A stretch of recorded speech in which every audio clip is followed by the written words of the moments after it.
Yeah, really good victory against a good football team. They were really solid on defense. Their front was really good. Backers really good. Obviously, a lot of returning players, like we talked earlier, off their 19 team. That was really, really good. Offensively, obviously, a lot of weapons on offense. They had run the ball really well and thrown the ball really well. They threw it pretty well against us. They got a bunch of yards passing. They did not run it at all, which was a key to the game. We made them very one-dimensional. They ended up throwing the ball 49 times in a game. We got into a really good rhythm early offensively, which we haven't been in really all year. We kind of looked like a different offense, even though it was the same pieces. But Brett was settled in. We were running, we were throwing, we were mixing in, some RPOs, some run game, some play actions, some shot passes. We kind of had some pretty good balance of how we were attacking Central's defense, kind of inside, outside, short, long. We looked good. We had a good rhythm. We put together nice drives. Again, early defensively, you could tell we were stuffing the run, which was key. We didn't know coming in. They had run the ball, like we said, really, really well all year, well over 200 yards a game rushing. And then obviously have a nice lead, go to half 14-7. And like I told the team at half, played a really solid first half. There was we had good plays and we had okay plays. We didn't have any of those, whether it be ST, whether it be offense or defense, we didn't have those plays that you go, oh my God, what's going on? We were making them earn it on both sides of the ball in ST, and when they made plays, they had earned it, and we weren't doing anything particularly wrong. And then same thing, we were making them execute, and when they didn't execute, we were taking advantage and moving the football and getting stopped. So felt really good at halftime. Obviously, right before the half or right at half, we get news Brett's out. Not going to come back. We got news Bester's out. Not going to come back. So it's kind of feeling really good going to the locker room. Then in the locker room, it's kind of not exactly what we were thinking. We finally feel like we're playing good, clean football and executing and doing the things we know we're capable of doing. And all of a sudden, you're getting derailed. So came out of the locker room halftime, still played very well on defense, but sputtered in that third quarter offensively. Moved the ball a little bit, but not very much. And then we put together a decent drive, and it's 14-10. I still felt like we were really in control of the game at that point. We elected a pooch on 4th and 1.5, 4th and 2. We did a nice job. Dom pins him inside the 5. And then our defense goes out there and gets a stop. And I really felt like, God, if we can pin him down there right now, then Jaywalk does a great job on the punt return because they were angling him away from Jaywalk, and Jaywalk covered a lot of ground to get to that punt. And then he rips a return down to the 28, and you're like, okay, we pinned him. Dom does his job. The defense does their job. The punt return does their job. And again, at that point, it's late third, and you're still we're playing really well in all phases. We're really playing smart, tough football. We're really playing clean football. We're really executing. You got a good team kind of back on the ropes now. We put together a quick little drive, and you got it down in there, and everything looks good, and then you throw a pick, And it's right at the end of the third, but it's okay, you're still thinking, we still got them on the 5. Could we get another stop and pin them again? And then they take the pick and go 95, and all of a sudden, now we haven't moved the ball in offense, and now they just went 95 on our defense, and they really scored twice in that drive because one was called back. It was, and again, at that moment in time, fourth quarter, pretty much all the wins out of the building. It's just God, we kind of had this thing in a good place, and now we don't. And then you got, we talked on the sidelines about this is what we talk about all the time with momentum. Momentum's between your ears. They've got energy because they got a pick and they got a 95-yard drive. Why? They're going to have energy. There's no doubt. Why wouldn't they not? But why wouldn't we have energy at that moment? The only reason you don't have energy is because you're mentally weak and you succumb to what's going on in the building. It's just everybody is, oh my God, it's not looking. It wasn't looking good at that point. I get it. But what does it have to do with the next kickoff? What does it have to do with the next, we go out there, offensively doesn't blink. We drive down the field and answer, which was the biggest, obviously, drive of the game by far. That answer right then when it looked like they had the momentum. Apparently they didn't have the momentum because we just stormed down the field and scored in 5 plays. So again, the lesson in life is we always talk about, but it's hard because everybody felt the same way in the building. We were talking on the sidelines, we said score, turnover, score. That's what we were talking about. Score, turnover, score. We weren't talking about score to get the lead. We were talking about if we go score, turnover, score, the game's over. We're going to be up 2 scores here in the next 7-8 minutes. And that was kind of our mentality, trying to get our kids to think like, hey, don't think about trying to come back and win. Let's get back. We almost had control of this thing. Let's get back to where we want to be. Offense roars down and scores. And then again, the key is defense has to answer. And defense answered. They get the 4th down sack. And now what happens? It's still a 1-possession game. The offense roars down and scores again. And effectively ends the game with 3+ minutes, or what a 4 is. Maybe there's still 7 minutes at that point. And then the defense gets a stop, and then the offense runs the clock out. And it's like the last 5%, when it looked like Central had all the momentum, as we say, momentum's between your ears. Momentum is if you believe they have it. If you don't believe they have it, they don't have it. It's a make-believe, and it always happens in sports that when things go bad, more of the bad things happen because we get negative thoughts in our head, And everybody gets negative thoughts. You got to get them out of your head. That's human nature to have those negative. We all think the same thing. Oh, that really sucked. We just threw a pick and they went 95 yards. What's positive about that? But now you got to flip your brain in life and bull your neck and go play. The last 5 possessions of the game was score, stop, run the clock out. We could have scored again. We had the ball down inside the 10. How does that happen? And again, that's why I was talking after the game, how proud I am of the team and the coaches and how resilient. And again, all the while, Sterling Weatherford's out. When they scored, the drive they scored on, that's the first drive Sterling doesn't play the whole game. The first drive. The first play is not in, they throw the ball overhead for a touchdown. So again, it's not just Sterling's not out there, it's what it does to your sidelines. Sterling's out, you put somebody else in, they throw a touchdown. It's more than just the player, it's so deflating. Oh my God, what are we going to do without Sterling? Because the first play wasn't in, they scored a touchdown. And then the next 5 plays, they went 95 yards and scored a touchdown, and we don't have Sterling anymore. So it's doubly deflating, but our guys were very resilient. Our coaches were very resilient. And when the game was on the line, we played our best football, which is hard to do. And again, there was a time here where we always played our worst football with the game on the line. Whenever it got to those moments, we absolutely disintegrated because we couldn't mentally flip our brain and believe. Now, we've had a lot of success, and certainly a lot of success in close games. All right, so there is a belief. There is older guys that don't really flinch on sidelines, and then that helps the younger guys who are flinching, because they are flinching, And then it helps the fans who are flinching and the media who's flinching and everybody else who's flinching. Oh my God! And so, heck of a victory against a really, really good football team, a really talented football team, and it was hard. You're starting quarterbacks out, you're starting tailback goes back out, you're starting free safeties out, you're starting Mike Backer's already out. It's, not what you're looking to do. But pretty awesome job, and just tons of big plays. Everybody contributed on both sides of the ball. It wasn't like, oh my God, we got to go interview him, he won't save the game.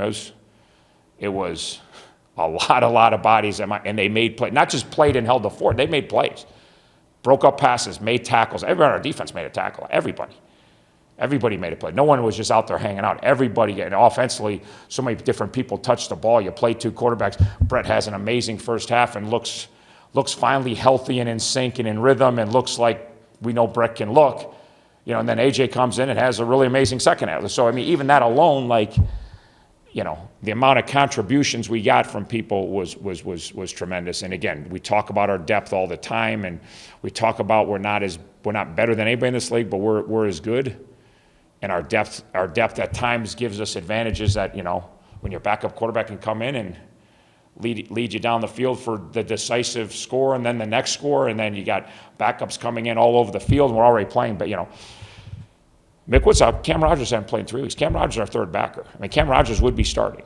So it's people that know Cam Rogers is a really good football player. He has not been healthy. We're missing our first and our third linebackers. We're playing with our second and our fourth, and then guys are rotating. So it's we are.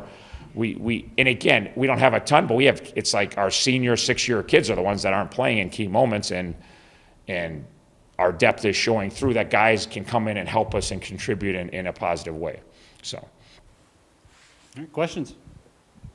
You touched on the special teams a little bit, and you've been concerned about them all year. How would you characterize your special teams overall on Saturday? Yeah, the best we've played. Obviously the jaywalk punt could have been a big play. It turned out really not to be a big play because we ended up not getting anything out of it, and then they drove. But that at the time, that punt return, he had other good returns on kickoffs and punts. So finally, we know jaywalk in return. We finally had some opportunities to get return. He showed what he can do.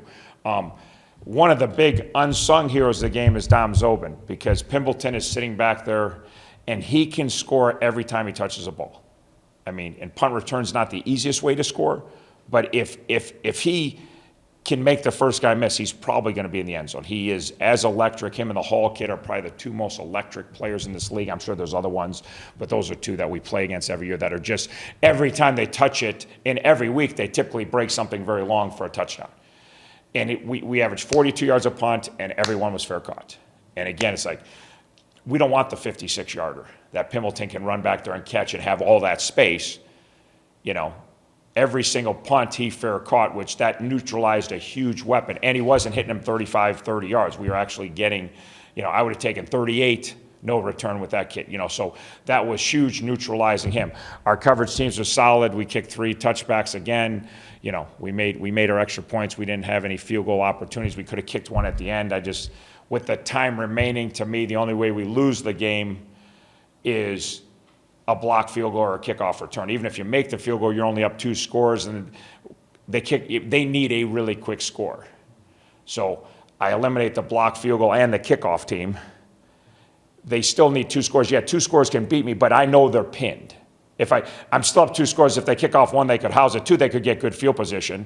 I know they got dynamic returns. If we don't get on 4th and 2, I know I got them inside the 15. I know they got to go 90 with no timeouts.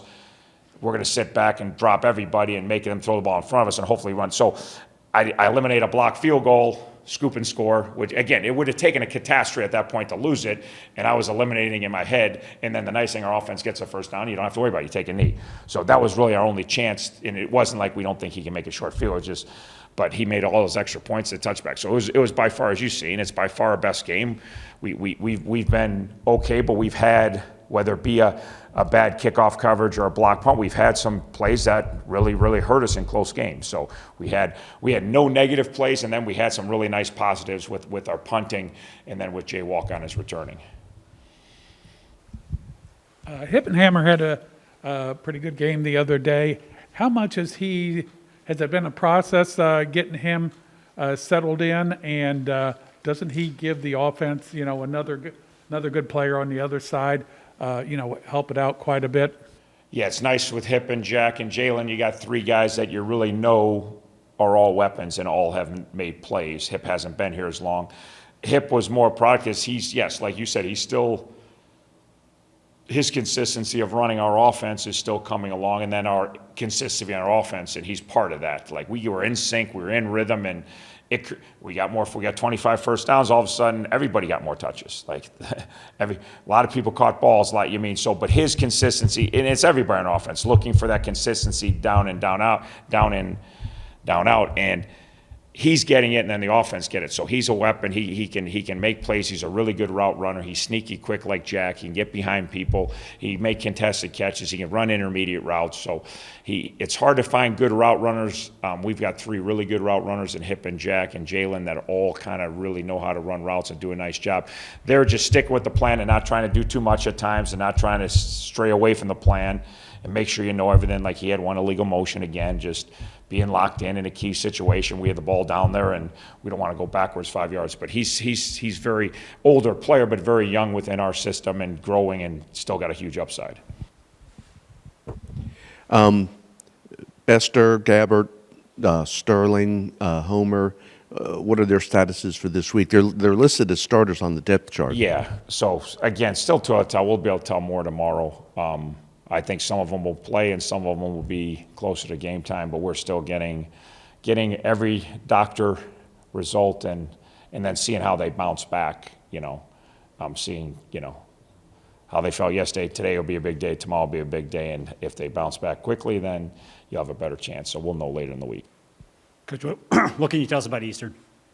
Eastern, well, they're 3-1. They could easily be 4-1. Obviously, they lost at Wisconsin. All right, they lost to a Big Ten team. So, last week they had self-inflicted wounds early, and everybody knows what that feels like when you do it. They had a sack fumble on the second series, like play 5 of the game, that set up a short field that put them down. They were already down 3. That put them down 10, and then a couple drives later, it's a pick 6. They get hit, the ball gets bad. It happens to go right in the hands of a Northern guy. Good play by Northern. Guy walks in the end zone. As soon as he caught, there's no one around him. Just a deflected ball right to somebody walking in the end zone. And the game hasn't really even got going. It's 17-0 Northern on the road.